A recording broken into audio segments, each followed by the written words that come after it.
Thanks for checking out our podcast. If you are interested in learning more about writing, go check out our syndication page, seriouswriter.com, where you can find resources, articles, videos, topical classes, and the Brew and Ink podcast. Again, seriouswriter.com. We thank you for listening.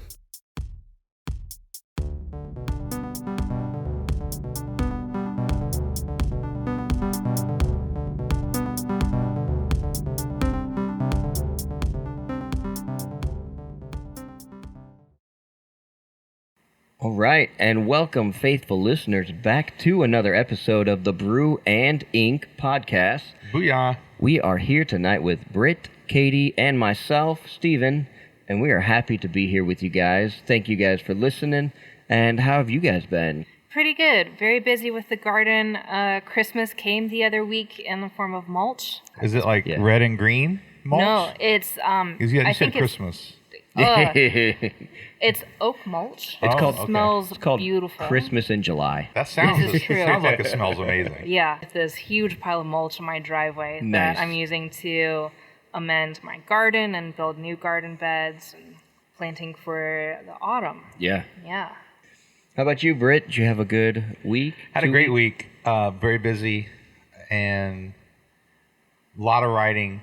Got a lot of writing done this week on the Elowin story. Yes, I saw you've been posting about that. Ooh. And I'll talk about one of the hacks I had to use this week. Okay. And so I'll talk about one of those.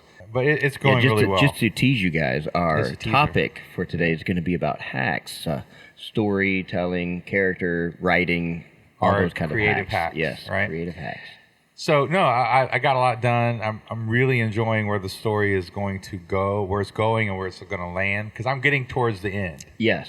and so No, I'm really enjoying it. This is the first draft. Like you're This is the rough draft. the rough. Yeah. So you haven't even gotten to the point where you get to go back through No. and string it all together. It's still kind of unfolding as you're going. At the Yeah, point. and so I'm at that part where I'm getting into a scene, not always knowing how I'm going to accomplish what I want to accomplish, and then in the middle of it, you get the brainstorm, you get the idea, and it's really fun, So no, it's been a really good week, and it also other work stuff. We're kind of the COVID stuff is kind of hitting Georgia hard, and there's a lot of crazy stories going around, and we're not sure exactly what the next week or two is going to be. Nice Spider-Man mask. This is a customized Spider-Man COVID-19 mask. So we're not really anxiety, but we're really just kind of a little concerned and wondering what the future's going to hold, because my wife is a teacher, and what's that all going to look like? And, and kids just in going general back for to our school. state. So that's been going on. Just not back to school. They're going back to school. Going back to online school. Yeah, online school here in Georgia. Me, for myself, I don't know if you guys can tell by looking at me, but I got older since we recorded get last. older. Yeah, I had a birthday. You did. Last weekend. It was a good one. And you went to? We went to Savannah. That's right. Yeah, we stayed at the I'm Hyatt asking you like you Regency. didn't know. Yeah, where did I go? I don't remember. It was that good of a birthday. I don't remember. But yeah, we stayed at the nice hotel right there on the river. I'd lived there for 3 years and visited a whole bunch of times, but I'd never stayed at that hotel. So that was a nice experience. It was also super cheap because they're, trying to get people in. They're begging for business right now, man. And I mean, you have to wear a mask in and out. Everywhere in Savannah, it's a mask mandated. Yep. No matter where you go. Yeah, they went mask mandated a while ago. Yeah, and they, if you wanted to use the pool, you had to schedule a time for yourself, and only 5 people were allowed to go, 45 minutes at a time. So we did the pool once. Interesting. Yeah, it was fun. It How was about nice. the beach? Did you go to the beach? We did go to the beach. The beach was pretty packed. Were there rules at the beach? No, it was pretty much normal beach activities. I mean, if you think about it, the parks and the beach are pretty much some of the safest places you can be because it's open air. You're not in a closed place. You're in direct sunlight, which has been proven to, stave off and kill the virus. Yeah. And Vitamin D. And vitamin D, exactly. Yeah, vitamin D is huge. A lot of people with vitamin D deficiencies are the ones that are at most risk. And if we're just staying locked up in the house all day and not going out into the sun, we are becoming deficient in vitamin D. So going to the beach is actually one of the safer. I mean, if you're all huddled together, spring break and college vacation, it's a little different. There's other unhealthy things about that. Yes. Than just the virus. Yes. No, but we were just there as a family, my wife and 2 kids, and we had a blast. I enjoyed getting older. It was a good weekend. And then I got to edit the last episode. I think it came out pretty well, even with having to re-edit the edits multiple times. But brought it upon myself. But that's why we're going to talk about hacks. We're going to talk about hacks because sometimes things don't work the way that you want them to work. And then sometimes you learn what to do or how to avoid the pitfalls. So, Britt, do you have one you want to start with? I got at least one. You got at least one, okay. So I'm going to start with this one that I had to use this week. Yes. So we had talked before on our podcast about when you do a rough draft, you can't edit while you're writing. So while you are writing, you should not edit. That is why people get writer's block. That's how people get writer's block. You get off track. Because you want it to be perfect the first time, and it's never perfect the first time. And so you just have to use your creative brain and get it out. Because you can form it later. You can revise it, make it better. There's the old adage, a good story isn't written, it's rewritten. Right. So you just got to get it, but you got to get it out there first. You got to get it out there. So I was in the middle of a scene, and I stopped because I knew it was weak. I knew what was about to happen was going to be a weak moment in the story, and it needed to not be a weak moment in the story. And I was really frustrated, and I was really tempted to just stop and brainstorm and figure it out. Yeah. And instead I went, no. I can fix this later. Right. Like, I know there is a fix. But if you never write it, there's nothing to fix. It's going to bog me down for days to try to figure out what that fix is right now. Yeah. Because I'm trying to get I'm towards the end of the story, like I said. So I just put in there a quick description of what happens. Yep. Like, this happens and then this happens. And then I continue on writing the scene because I'm like, I'll figure out how I'm going to do this in the right way that really satisfies, gives a twist and gives some satisfaction. I'll figure out how to do that as I'm rewriting the whole thing. Yeah. Because I'm going to have to set this up. That's the sort of thing you're thinking, like, oh, I'm towards the end of the book and I haven't set this up and it's going to look like it's coming out of nowhere. Right. Those sort of things. But to stop and go back and thread that through the story and then write it would be ridiculous. So that's one of the hacks. Like, one of the hacks is to just, when you're writing the rough draft of a story or a book or whatever, you can even put it in brackets. You can even put she kills him. Right. Fight ensues or something. Or whatever you don't really have time or a real good idea of what it's going to look like right now. Yeah. You just put in brackets or you put a quick description of this happens because it's not the final. And so that's a hack. You just, in order to keep the creative brain moving and going, you just push through. I don't know if you guys notice when I'm writing my episodes, because when I write it, it's already shared to you guys. So I don't know if you've seen, like, when I'm only, the first day into it and it's like a couple paragraphs, I'll do that. I'll be like, oh, I know I want this dialogue to be said, so I'm just going to write it down, and it's going to be spaced away. And then, and in this episode, at one point, I had it going, and then I knew this other action was going to happen, so I wrote that. So in between it, I just wrote, he convinces him to not leave. And, that was, right there in brackets, and I knew I could move on and then come back to it. The other thing, a hack, to go along with what you're saying, I'll give myself time limits on how long I can either research something. If in the middle of writing, I'm like, oh wait, what would be more realistic or more true to history type thing, I'll give myself a 10-minute, 15-minute window to do some research and try and find that answer. Or if I get to the point where I'm like, I don't know what to happen next, or I know this needs to be good, I'll give myself a 5-minute window to just sit there and just try and brainstorm it, or just try and think it through, see if I can see the action, or just get some dialogue or something. But I know if I take longer than that, it's going to be like what you're talking about, get bogged down, or I'm going to be off so far into research land, that I'm going to come back and be like, oh, wait, where'd all my writing time go? Yeah. So yeah, I think that's a really good one to be aware of. How are you keeping your progress growing with the time that you're utilizing? Yeah. And just the creative part of you, because the creative part of you is different than the logical critique part of you. Yeah, that's true. And so you got to keep those separate, and you just got to. It's okay to just keep moving forward, even if there's a scene missing. Yeah. Or whatever has to happen. You can always go back and fix stuff. You will go back and fix stuff, and just make sure you got to just keep going. Again, and I've written a lot of books, not a lot, but several.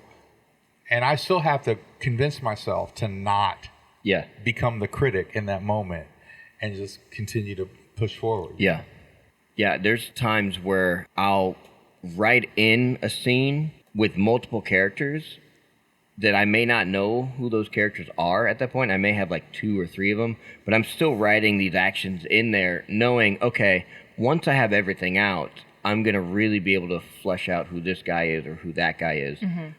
Like in this episode, and you may notice it, I had kind of a different cast of people at one point, and one of them I just was having trouble writing from their perspective. And then I remembered, after writing everything, oh, there was these other characters that you had introduced in one of the previous chapters. I was like, he can totally be that guy. And I just had to change a few words, a few sentences here, and then he became that character. And so it really was just a placeholder. You're writing in a placeholder until you know how it's going to develop further on. That way you're not getting stuck in there going, oh, I got a character develop these 5 characters before I can write the scene, Right? Yeah. Yeah. So there's 2 hacks from me. Nice. I guess I don't know how much it counts as a hack, more of just a tip, but asking why when you're doing your character development. Yeah. I like to start, when I make a new character, I like to start with just a couple words that describe the character's personality. And then from there go into the why. Well, why is this character like this? What event in his past influenced that? And asking that why really ties into the character's personality with his background, and shows, for me, especially with like role playing, where I'm writing kind of off the cuff characters and I don't have an end goal in mind, but I still want character flaws and reasons and motivations and things that can become story.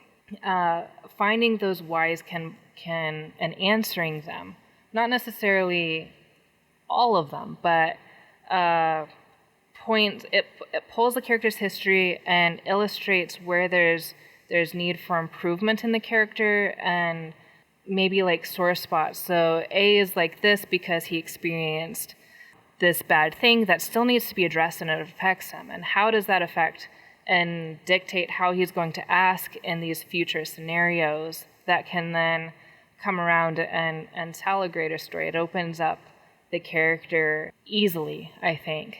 And then that background can tie into your story's setting. How does the world affect the character before the story starts? Right. Which that then affects the character in the present, which will go back and affect the setting in the future as the story is being told. Yeah. And a lot of young writers that I see online tend to lose that. It's just a name and a personality without any grounding. But asking those why questions can very easily root the character into the setting and into his past and then into his future. Right. And when the character's grounded into the setting, it's that much more of a realistic story at that point, because it doesn't seem like just a flat telling of the events going on.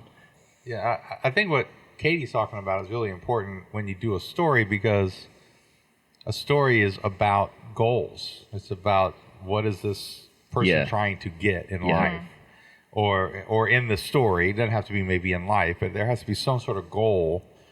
The why set up, and so why is one of the most important questions when you get your character. Why is this character doing these things? Why is this happening? Yeah. And when you can understand that about your character, you can give that character goals in every scene. It can be a different goal in every scene, or the goals can change as the story moves or whatever. Yep. But when you understand those whys, it allows you to really write that character in a consistent way, and then you can worry about, do they have blue hair or do they have no hair, or all the details of personality will make that character interesting a little bit. But you can give a character all of those things, a great personality, and they can have great cuss words, or they can have, whatever, tattoos on their nose or something. But if they don't have motivation, then you can't really relate to them. Yeah. And I think it's okay if you start off with just a personality, and then as you're exploring, figure out those whys. But always keeping that question in the back of your mind. Yeah, one of my favorite characters to write started as just, fairly stereotypical, kind of tropey. But then I started asking whys and doing a little world building. And the character I realized that this character particularly wants a redemption arc. And just with his personality, it's a difficult thing to accomplish. But in every retelling, because we're suckers for fan fiction of our own work, every retelling and every story is pushing for that redemption arc that's like at the core of this character and the story that wants to be told around him. I can say another hack that I know I think we all use here, and it's really one of those things you just kind of learn from doing, and eventually I think probably every writer does this, but I learned it from reading Tolkien and the way that they printed his books. I mean, I don't know if this is how they were originally, but I know he kept extensive notes, and at the beginning or end of a book, they'd have these huge character sheets, essentially, like a glossary of characters. Yeah. And I've always written like that. Like, as I introduce a character, I go and write their name in a sheet somewhere, a glossary, and write down whatever descriptive things I've put in there so far. And then I'll add in, basics of where I think they're going, story arc-wise, or, what has been said in the story so far. And I just keep that updated every time someone new comes in. Not only does that help kind of keeping it in that order, because then when I go back to edit, I can kind of see, okay, this is when these characters are introduced, and if I move things around, it helps keep things in place. But even with this, when we're doing multiple writers, it's so much easier for me to go back to our, character sheet, our world building page, and just go, okay, this is what's been established, this is what this character's doing, this is where they've been, or whatever. It's like even small details as far as like, oh, it's the northwestern side of Texas, not, wherever else your brain thinks, oh, it's like right in the middle, or it's ethereal because you haven't actually grounded it into the details. So for me, that's a huge hack. It makes writing and picking up writing that much easier. So if you miss a few days in between, or you're writing every other week, you come back to your sheet and you go, okay, here's these points. At the same time, physical appearances are not personality. So you can have somebody who's got really cool blue hair and a sick scar and, the look, but that does not make a personality. That doesn't make a character. That's all superficial. So, again, another thing I see often with young and new writers. Yep. It doesn't really matter what your character looks like. Everybody wants a cool character, but a cool-looking character is not actually, it doesn't mean a compelling character. Nope. The way they look should just be easier way for you to distinguish your character while writing other characters. Yeah, exactly. Jim Butcher, I listened to an interview that he did. He always comes up with at least 2 words that describe his characters. So with his character Murphy, who's a detective, she's always described as being short and blonde, I think. And no other character in his story gets those 2 particular words together. That's a great video. Like his descriptions, his explanations of how he does things. Yeah. Because I don't know if you've read much of his stuff, but I think he's a very good writer. Yes. And just some of his hacks in there, you're like, that totally makes sense. It's so easy to distinguish each character from each other. Yeah. Because the tall blonde is different than the short blonde. Right. And Yeah, all you need is those two pairings, and your reader can figure out exactly who you're talking about by just that description. Well, and readers now too, along with I don't know if you talked about this much in that video, but readers today are so used to visual. You don't have to give them much information. Right. You can just say tall blonde. They'll fill in everything else. Yeah. Because we watch movies and TV and Yeah. all that sort of stuff. So the hack in like what Butcher is saying is you just have to give a couple details. And if you just have just those details for the whole story, then anytime you give those details, then the reader's going to just automatically know, oh, that's Murphy, or oh, that's whoever it is. The other main hack that I try to do when I'm writing to keep going, and I've shared it before, but it's been a while, is I try to stop in the middle of the scene where I already know. I try to stop in the middle of the flow. Like I don't try to end on a resolve. Exactly, so to speak, yeah. to use more like maybe musical terms. Yeah. I try not to end on a resolve. You're talking about not only in your chapters, but also in when you're just stopping for the day. Like when I'm stopping for the day, You stop I try somewhere. to end that day's writing can pick up in that the next middle day. of the action, or in the middle of the scene, or Right. in the middle of the conversation. She shot the rocket launcher, and then Whatever. you're done for like, the day. Like Yeah. I already know what's going to happen Right. next. So then what happens is, the hack is that then the next day, I don't have to wait 15 minutes to try to get in the mood. Right. Like I already know what's You know going to where you're happen. at. Yep. So I can just get started, and I'm writing 500 or 1,000 words before I come to a place where I got to figure out what's going to happen next, or I got to think about it a little bit. Like, and that also helps me think about the story several other times during the day, because it'll come back up. Because now I want to go back to writing. Yeah. Because now I'm not That's thinking exciting. now it's exciting to go back to writing, because I'm like, oh, I know what's going to happen, and I want to write it. And so now I can't wait till the next day when I get to that time of writing, Right. instead of procrastinating because, well, I don't really know what's going to happen next. I just kind of finished that scene, and Right. now I'm emotionally spent or whatever, You got a blank canvas in front of you. So that's my other main hack that I try to tell people when you're writing is stop writing for the day in the middle of something where you already know what's going to happen. You're actually excited about what you're writing. Because a lot of times I think what we want to do is we want to finish that. But Yeah. my point is use that. Right. use that momentum. momentum to keep you going the next day. Yes. Yeah. Another good hack is to write when there's no one else around. So when everyone else is sleeping, or if you When have, I was in high school, I got in trouble for that. So oh, yeah. Yeah, so you high schoolers, make sure you get enough sleep. You need There you go. 8 hours at least. But if you want to wake up early before school and do some writing Yeah. while everyone else is still sleeping. I was usually reading through the night. I usually wasn't writing through the night. Sometimes I would, but usually it was the reading. Yeah, no, I think I mostly, when I was in school, I did most of my writing either like on the way to school, because I wasn't driving myself, or at lunch. I would do, if I didn't have homework to do at lunch, I would be writing at lunch. I was writing in classes. Yeah, I wrote. Yeah. I wrote during class. That happened too a little bit. In high school, especially senior year, and all through college. Yep. I had one notebook for taking notes, Yep. and one notebook that I was writing a book in, usually. Yep. But I'm old. That was before there were laptops. This is all very true. I had all mine in notebooks as well back then. It's a lot easier Thinking of that. notebooks, especially if you're also trying to take notes. Because a computer, for me at least, was just, Distracting. oh, I have my story here, I can write, instead of paying attention to molecular biology, which was a drag. I didn't do well in that class, and it was probably not because I wasn't paying attention. Who knows? Who knows? Just as an aside, I kind of miss writing things freehand and then typing them. Yeah, because it's like a nice editing process It is. too.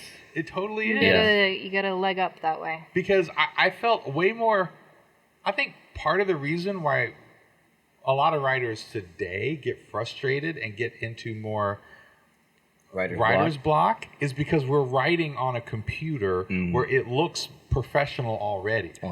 Like if my handwriting is messy, I'm the only one who can read it. Like I feel like I know this isn't permanent. Right. I know this is just me getting my thoughts out, and it doesn't have to be perfectly spelled or anything like that. And you know what? Sometimes, for me, sometimes I run into that feeling of I can't handwrite fast enough to keep up with my thoughts. But then other times it actually works in your favor because as you're writing, that next thought is coming to you, and you're like, oh, okay, I'm not running out of things to put down. Yes, I agree. Yeah, I can type way faster than I can. Oh yeah, that's why I switched over to always mostly using the computer, because it was just like boom, boom, boom, boom, boom, boom. But there's something different in the process when you handwrite it. And tactile. I don't know how real that is, but it almost, when you're writing things out by hand, it almost feels more personal in a sense. Yeah. I could be wrong, but it just feels like it is. Yeah. I can't think of any more hacks. Oh, I can always think of more, but I think we did some good hacks. Those are some good hacks for people who are creatives. Yeah. Just so you can adapt some of those to whatever you're creating. If you guys have any really good hacks out there, faithful listeners, feel free to share them on our Facebook or Instagram. We would love any hacks. We can always use some hacks. All right, are you ready to share your story? As we leave the early 2000s and go into the nebulous era of the approximately 1800s. Yes. Yes, we will jump into Chapter 4. So what's the title of this one? This episode is titled Blackclaw. Oh, it's a cool name for the dinosaur. I right? Like Yes, yes. So we will dive into this one. And just to remind you guys, on the voting, the choice that won was outside forces. So I had to incorporate some sort of outside force. So here we go.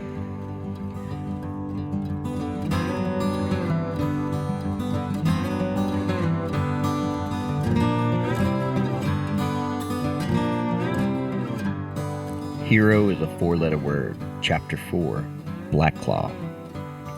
Riding Salvahosaurus was typically frowned upon, but with Blackclaw it was different. Callie had raised Blackclaw from an egg to a young adult, and he had never harmed a soul. Who hadn't tried to harm Callie first, at least? Trace Whitaker's thinly veiled threats yesterday had Callie feeling overly cautious.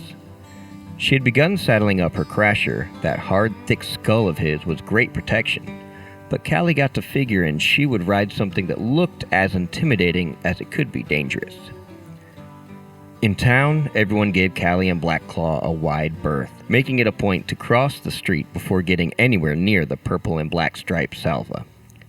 Callie noticed an unsightly bunch had come to town. They were milling around the boarded-up general store.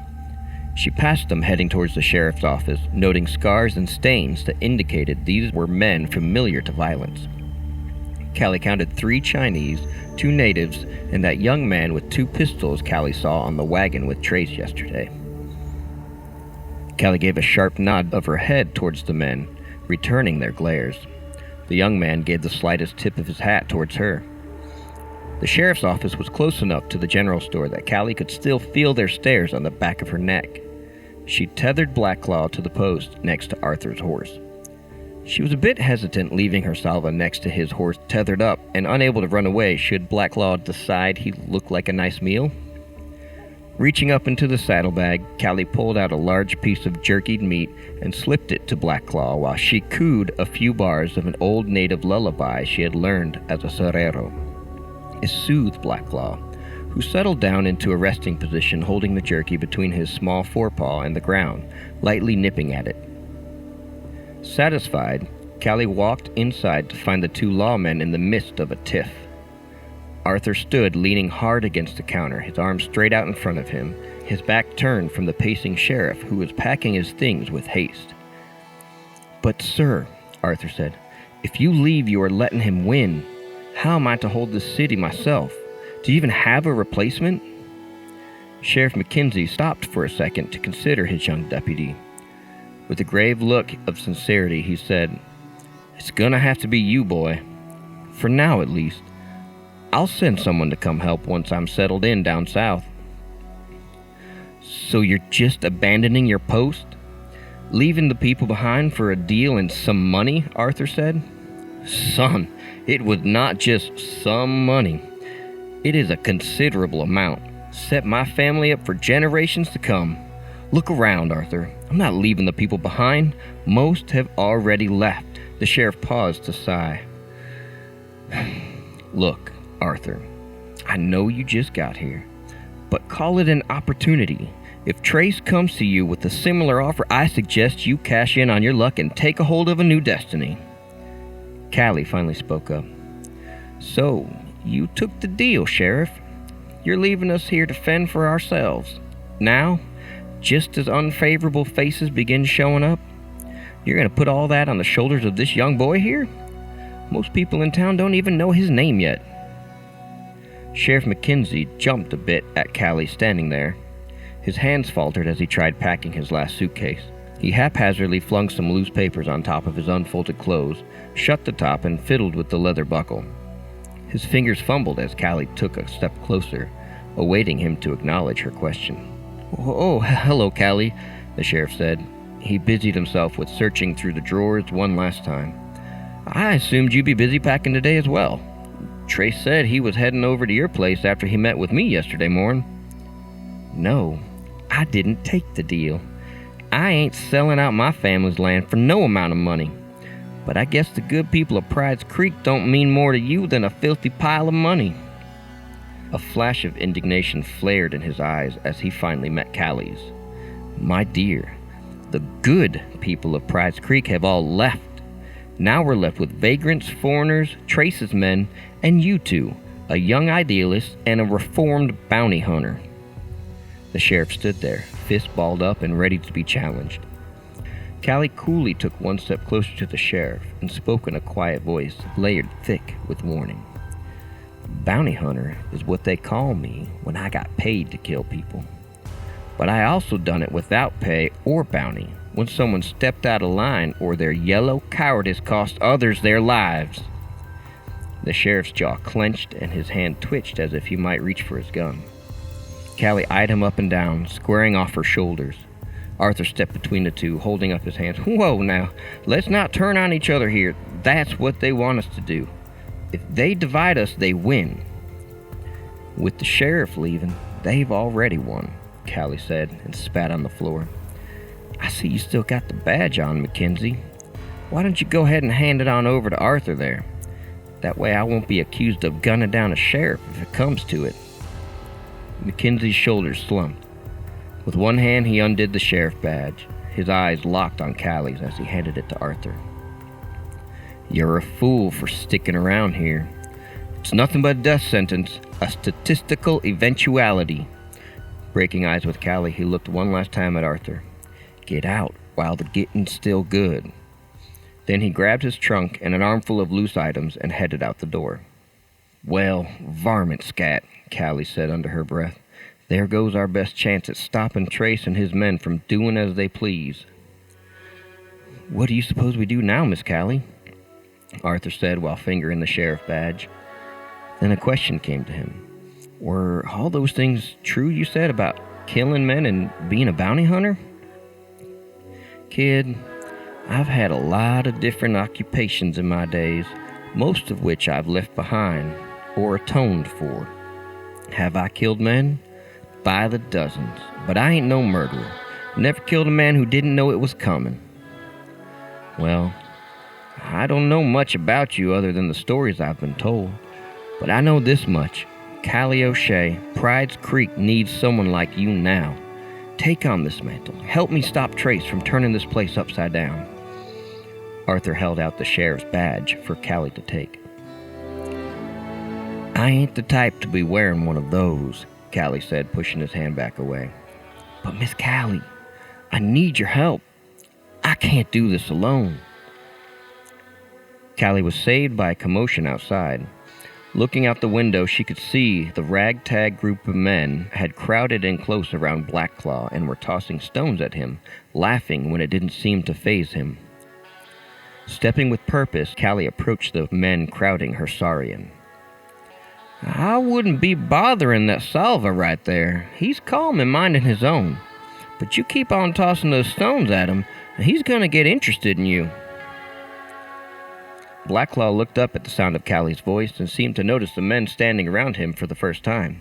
He cooed a snort of excitement, lapping up the last bit of jerky as he stood. Half the men backed up. The other half reached for their guns. All of them were now nervous and on edge. Y'all best go back to minding your own business and leave my mount be, Callie said, shooing them away. One of the foreigners stepped forward. He had a scar across his right eye and a bit of a limp. You asking for trouble riding one of them around town? Imagine if he were to attack some poor innocent passerby. We would be forced to put down the beast. He mimicked shooting Blackclaw with his fingers. The rest of the men laughed, though nervously. Blackclaw, seeing the man pointing towards him, locked his attention on him, lowering his head even with the man's face, his tail lolloping from side to side in an inquisitive manner. Blackclaw, Callie called calmly but stern. She whistled a few tones that brought the Salva's attention back to her. As she stroked the Saurian's jowls, she said, First of all, ain't none of you innocent passerbys. And second, you threaten my beast again, and I won't stop him from taking an interest in you next time. Arthur came and stood on the front porch of the sheriff's office and called out, You men, mind telling me what your business is here in town? I ain't familiar with y'all's faces. And who are you, the lawman? The double-pistoled young man said, spitting to the side. One of the natives added, Didn't I just see the sheriff leaving with all his things packed? So what that make you, deputy? The new sheriff? Callie noted the long hair parted down the middle with red clay coloring the part, a distinction of the local Comanche Indians. That makes him outnumbered is what, said the man with the scar. Arthur remained unfrayed by the threat. If y'all have business here that I can help you with, state it now, or else be on your way. We do have business here, on behalf of Mr. Whitaker, said the young man. The name's Elijah, Mr. Whitaker's right-hand man, he continued. We've been hired to help prepare the town for the construction of the railway. We're here to remove any obstacles in the way of progress. He said this while staring at Callie. Callie ignored his threat and mounted up onto Blackclaw. Y'all are here to cause trouble. Let's be clear about that. But this ain't the time and place to be causing trouble. I'll be on my way. Best y'all be too. She began riding away when she heard Arthur call out, Miss Callie, watch out! A shot rang out and a bullet grazed Callie's shoulder as Blackclaw turned back around. A second shot came from Arthur, his level-action rifle aimed at the Chinese man with the scar, whose pistol was aimed at Callie. The man grabbed at his ear that Arthur had just shot off. He rounded on Arthur, pistol raised to fire. Quicker than a blink, Blackclaw charged in and had the man's outstretched arm and his teeth torn free from its torso. Blood sprayed into the air. The droplets were still falling by the time everyone had their guns drawn. Arthur fired wildly into the group as he tried getting behind cover. A tomahawk embedded into the doorframe, just missing Arthur as he dove behind a barrel of runoff water. Callie spurred Blackclaw into the fray, shooting the two Comanche warriors between their eyes. One of the Chinamen tried shooting Blackclaw, but was knocked over by his tail, legs trampled in the scuffle. Callie finished off the armless Chinaman, but the third one had the drop on her. A shot rang out. The man's head snapped sideways. He collapsed, dead on the spot. Arthur raised his rifle victoriously. I got him! Did you see that, Miss Callie? I got him! Another shot rang out, and Arthur winced in pain. Two more shots struck home, and strange red flowers bloomed through Arthur's white shirt. No! Callie yelled, looking around for who had shot. 4 dead, 1 with broken legs. Where was Elijah? Callie had lost track of him. Another shot from across the road. This one struck Blackclaw in the side. The Saurian reared up in surprise, and Callie caught a glimpse of Elijah crouching behind a crate on the other side of the street. She unloaded the rest of her revolver, striking him once before he took off out of sight. Callie jumped from her mount and ran over to find Arthur. He was doing his best to keep his wounds from bleeding out, but Callie didn't have much hope seeing how much blood he'd already lost. Applying pressure to Arthur's wounds, Callie shook her head as she locked eyes with him. "You just had to go and play the damn hero, didn't you?" Callie said through tears and gritted teeth.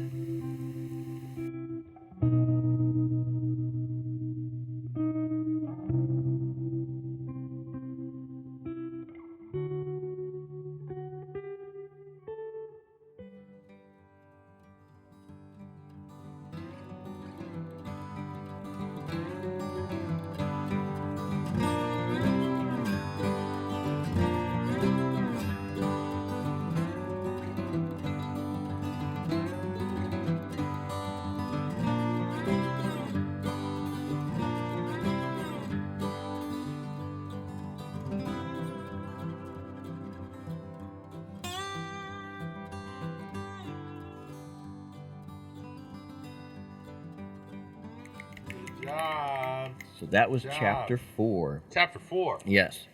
So yeah, some stuff went down right there. Some stuff went down. Arthur's gone. So the Well, sheriff's gone? Not necessarily. Oh, that's true. I left it a little ambiguous there. Katie can kill him off She can. if she really wants. Yeah, that's true. You're always so bloodthirsty. She can, in the next chapter could start with his funeral. True. Or maybe she loads him up on her Saurian and takes him back to Cecil. Maybe her and Cecil go to work on him. Sure, We'll see how much we like good old Arthur. You know what? But we got it. The Wheel of Malfortune may tell us what's happening. That's right. The Wheel of Misfortune, Malfortune. Let's bring it out and give it a little spin. So these will be for Katie, and we'll go from there. So let's see. There is one spot that could end up as death. Let's see what our luck has. The first spin is coming up on Saurians. We have done Saurians before. All right, so spin number 2.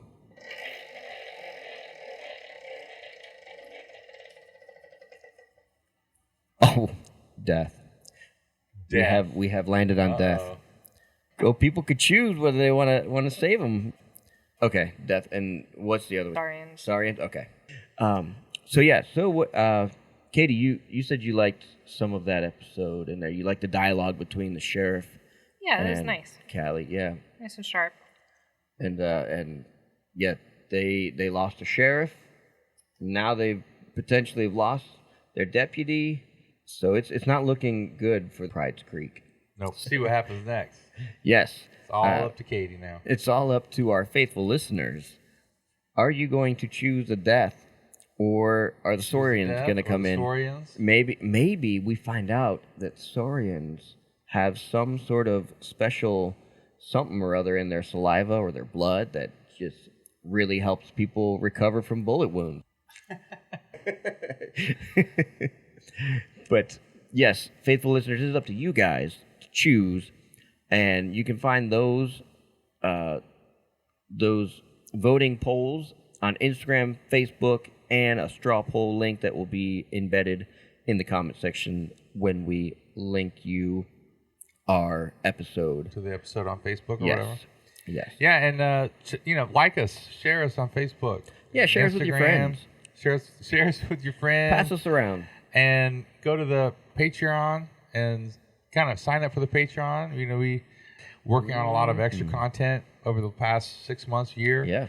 So we'd like to share some of that with you guys, and I think it's going to be really fun. How are you guys liking writing your vignettes of the characters outside of this? I know I like the idea of writing little vignettes of characters. I think that's I think it's going to be really fun. Yeah, it's been fun so far. It's also a good way to be able to go back and visit a character that maybe has been killed off. That's it for this episode. If you have not gotten enough, there's always more episodes before this one. That's right. Yep. We get some good spikes, by the way, through the week. But we get like every now and then there'll be a day where we get a good spike, and people checking it out. So appreciate you guys. And I know some of you guys are checking it out because we've been emailing you. You've downloaded either Boneyard or Singularity, and that's some of the extra content that we were going to have on Patreon. So yeah, So thank you guys for listening and sticking with us. Yep. And as All right. always, raise a glass to inspiration and stay inspired, guys.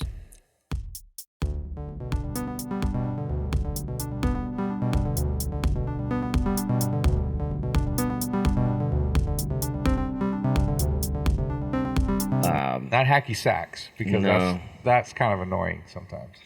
Yeah, I might have just it was offended a fad. lot of hacky sackers in our audience. I wanted to be way cool when I was a young teenager and be really good at hacky sack. Did you do it? No. I had one. I tried. I had and one It just that- wasn't for me. Wait, does Inspector Spacetime show up in your episode? Yes, space Oh, okay. and time. Space and Time. Yes. No, I don't get that reference. that is a community reference Oh, to Community, I see. which, if you guys hear us start talking about that, don't be surprised if there are multiple That might have to be, episodes. in the cut. At least 6 episodes to cover, one for each season of that series. Yeah. oh my goodness. And a movie. Yes. There's going to be a movie? And a movie. 6 seasons of a movie. I think I'll be abstaining for those. You guys have fun. And on that note,